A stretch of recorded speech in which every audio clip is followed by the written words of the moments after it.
Buenos días, compañeros. El tema que nos correspondió a nosotros es tipos de aislamientos, placas de características y factores de servicio.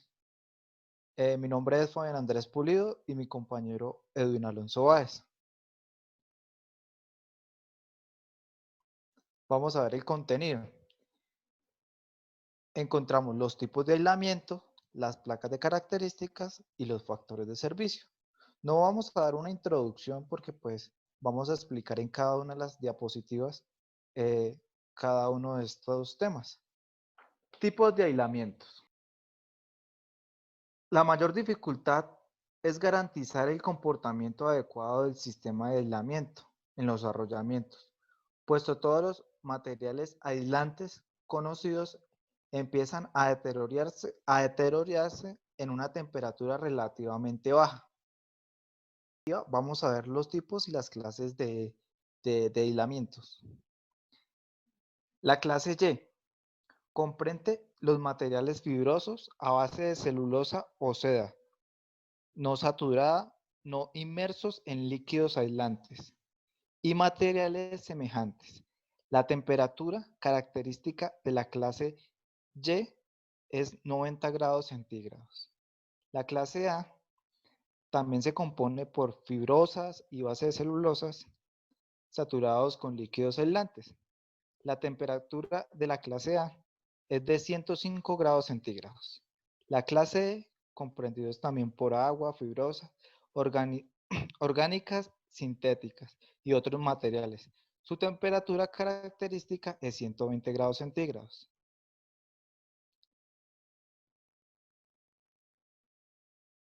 En la siguiente diapositiva vamos a ver otras clases de materiales.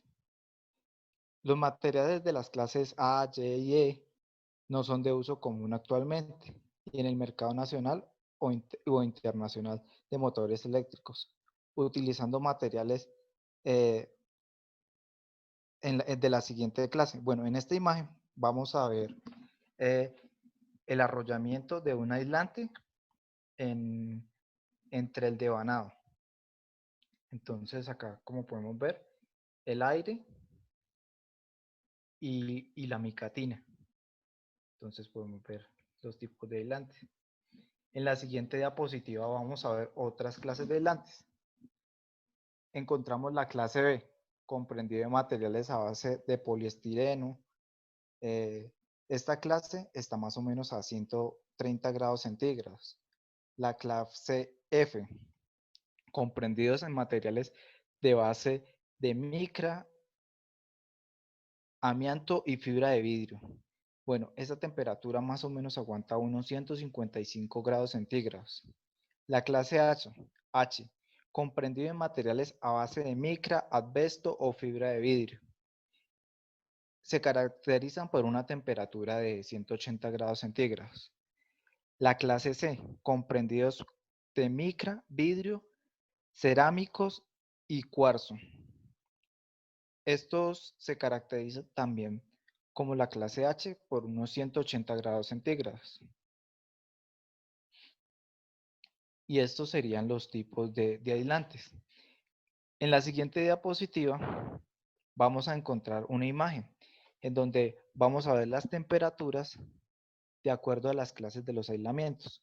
Entonces tenemos la clase H, la clase F, la clase B y la clase E y la clase A. Estos son los más utilizados en la industria.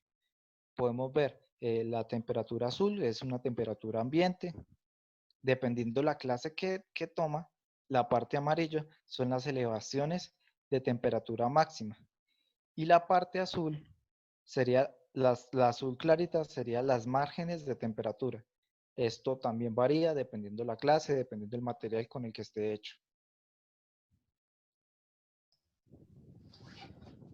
Bueno, en cuanto a la placa de características, sabemos muy bien que la placa de características de los motores pues nos dan toda la información correspondiente, bien sea al generador o al motor, pues del cual encontramos esta placa de características. Podemos dividir la información presente en la placa en dos partes importantes. En primer lugar, vamos a ver los parámetros eléctricos.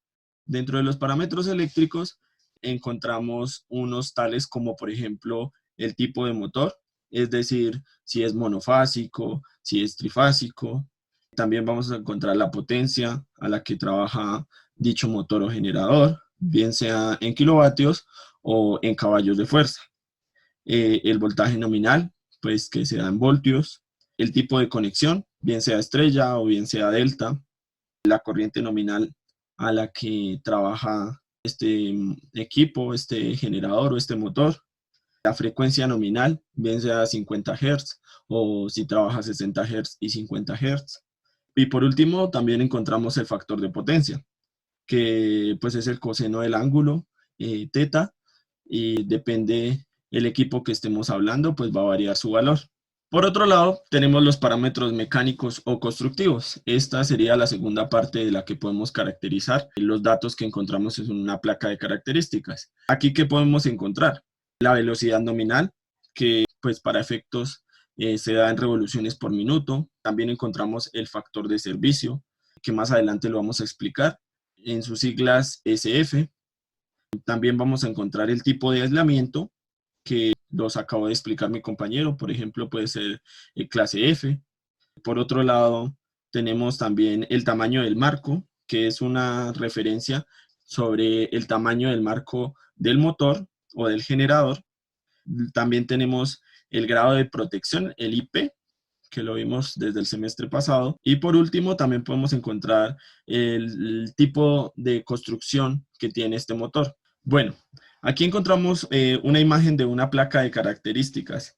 Esta placa de características la encontramos en el libro de la Chapman. Decía que es una cortesía de la empresa General Electric.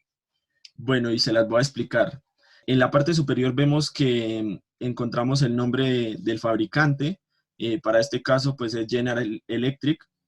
Y vemos también que nos dice que es un motor síncrono. En cuanto a los datos que tenemos en la parte superior, vemos que nos dice, tiene acá en rated HP, vemos que tiene una potencia nominal de 21 caballos. A este lado vemos las revoluciones por minuto, que sería pues la velocidad nominal. Esta velocidad nominal se da en revoluciones por minuto y para este caso son 1200 revoluciones por minuto. Aquí al lado también encontramos el PF o factor de potencia, por estar todo en inglés, que para este efecto es de 1. A este lado encontramos los valores nominales de tensión y de intensidad de corriente, que en este caso son 6600 voltios y 1404 amperios. Vemos que este motor es de tipo trifásico, que maneja una frecuencia a 60 Hz y que es de clase B. La clase o el tipo de aislamiento es de tipo B. Por otro lado, aquí en frame vemos que es lo que les hablaba acerca del tamaño del marco. En este caso es 9398 o 9398. Listo. Bueno, acá en cuanto a type es el tipo constructivo, que en este caso es TS. También para este lado vemos que nos habla acerca de unos voltios de excitación. La cantidad de voltios de excitación que requiere este motor es de 125 voltios y una corriente de 5.2 amperios. Acá vemos, en cuanto a los datos del estator y del rotor, vemos que aquí nos dice que a 80 grados centígrados sube el estator por RTD. ¿Pero qué es ese RTD? Pues bien, este es un detector de temperatura resistivo, con el cual pues lo que hace es que al ser un detector de resistencias, se hace excelente para medir un valor de temperatura en términos de resistencia. Y acá nos dice, tenemos 105 grados centígrados de subir al rotor por resistencia. Aquí en la parte inferior vemos que hay unas prevenciones antes de su instalación y operación. También vemos pues el modelo del motor, 264 por 766. Vemos la serie del motor y también acá podemos observar que dice que es hecho en Estados Unidos de América. Bueno, pasamos ya para terminar con el último tema, que es el factor de servicio. Pues bien, para definir el factor de servicio hay que referirse al estándar de la NEMA. Este estándar, ¿cuál es el estándar NEMA? Es la Asociación Nacional de Fabricantes Eléctricos. Esta nos habla de que el factor de servicio se expresa como un multiplicador, el cual se aplica a la potencia de placa del motor, para indicar la carga que puede llevar en condiciones nominales de servicio. ¿Esto qué significa? Pues significa que el motor puede ser sobrecargado continuamente si el mismo es alimentado a una tensión y frecuencia nominal y sin provocar daños, que es lo más importante. También aquí en la parte derecha vemos que este dato aparece como SF dentro de las placas de características, como lo vimos en las diapositivas anteriores también. Hay algunos casos en los que este valor no está indicado y al final vamos a hablar qué pasa cuando el factor de servicio no está indicado. También se dice pues que el factor de servicio se expresa en valores por unidad, como por ejemplo 1.1, 1.15, 1.2, entre otros. ¿Qué quiere decir esto? Esto quiere decir que, por ejemplo, un motor o un generador con un factor de servicio de 1.15 puede operar en realidad al 115% de su carga nominal indefinidamente, sin sufrir ningún daño, claro está.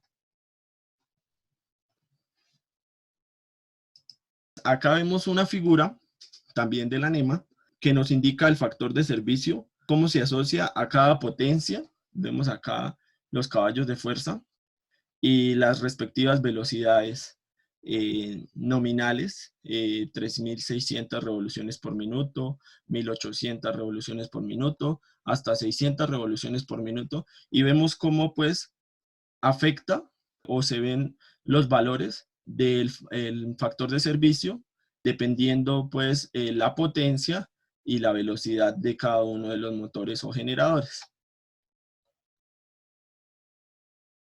Otro aspecto importante que debemos de considerar es la temperatura. Por ejemplo, si tenemos un motor con un factor de servicio de 1.15, este motor tendrá un levantamiento de temperatura mayor que si no usara este factor de servicio, es decir, si estuviera con un factor de servicio unitario. Ya por último, tenemos otro ítem que es el envejecimiento prematuro. Vemos también pues que el factor de servicio es un pilar importante en las máquinas eléctricas debido a que el envejecimiento en un motor o un generador eléctrico es un proceso multifactorial. Entonces lo podemos relacionar con estos 4 aspectos que son de tipo eléctrico, ambiental, mecánico y termal. En cuanto a termal, pues nos referimos a las condiciones de temperatura.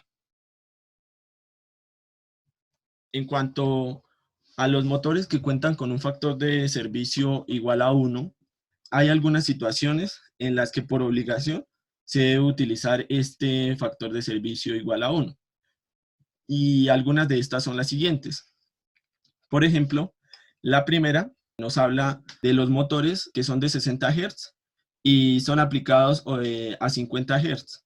Cuando estos se hacen funcionar a 50 Hz, deben tener un factor de servicio igual a 1, es decir, que no se permiten sobrecargas. En un segundo lugar, por ejemplo, también aquellos motores que están marcados con 230 voltios, por ejemplo, y son operados a 208 voltios no más. Entonces, también por obligación deben de tener un factor de servicio de 1, precisamente para que no permitan pues daños operativos en las máquinas. En tercer lugar, vemos también, por ejemplo, que generalmente pues los motores construidos bajo las normas IS no usan un factor de servicio. Sin embargo, pues algunos fabricantes aplican un valor distinto a 1, pero pues para ello debe estar especificado en la placa de características. Un cuarto aspecto que también podemos ver es que pues, los motores alimentados con variadores de velocidad electrónicos, los VDFs, también tienen por definición un factor de servicio igual a 1. Un quinto aspecto son los motores que tienen un factor de servicio, por ejemplo, de 1.15 o superior, también pueden funcionar a un factor de servicio igual a 1. inclusive pues van a funcionar de una manera más óptima, con valores de temperatura ambiente, por ejemplo, de 40 grados centígrados. Y ya por último, el último aspecto que vamos a tomar es que aquellos motores que no tienen placa de característica, lo ideal es que se utilicen a un factor de servicio no mayor a 1. ¿Por qué no se pueden usar a un factor de servicio mayor a 1? Porque esto lo más probable es que va a generar daños en el aspecto constructivo del motor y en la parte eléctrica. Por último, tenemos las referencias. Y ya, eso es todo de nuestra exposición. Esperamos hubiese sido lo mayor clara posible. Estamos atentos a cualquier duda, pregunta que tengan los compañeros. Para eso estamos. Muchas gracias por la atención prestada.